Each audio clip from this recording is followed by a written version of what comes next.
Warga Surabaya sempat dihebohkan dengan viral limbah alat pelindung diri berserakan di TPU Babat Jerawat. Limbah medis tersebut dikhawatirkan jadi perantara penularan virus. Menurut dosen Hukum Lingkungan Hidup Universitas Airlangga, pengelolaan limbah medis seharusnya menjadi tanggung jawab pemerintah di masa pandemi. Walau sudah tidak sebanyak sebelumnya, limbah infeksius terlihat masih dibuang sembarangan di areal pemakaman TPU Babat Jerawat, Surabaya. Padahal di lokasi sudah disediakan tempat sampah khusus limbah infeksius. TPU Babat Jerawat merupakan salah satu tempat pemakaman yang dikhususkan pemerintah kota Surabaya untuk korban virus COVID-19 dengan berbagai kriteria dan protokol kesehatan yang ketat. Tujuannya untuk melindungi warga dari transmisi atau penularan virus COVID-19. Jadi pertimbangannya karena untuk safety-nya, karena memang ada aturan-aturan yang diatur oleh pedoman dari Kementerian Kesehatan seperti itu. Contohnya jarak harus jauh 500 meter dari pemukiman, terus kemudian harus jauh dari pusat air tanah.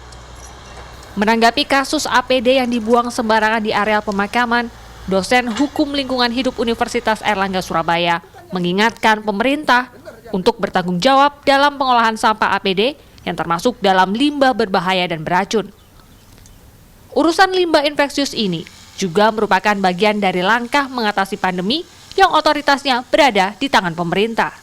Maka pemerintah harus mengatasi tidak hanya urusan pandeminya, tapi urusan limbah medisnya, limbah infeksiusnya, limbah medis konvensional saja,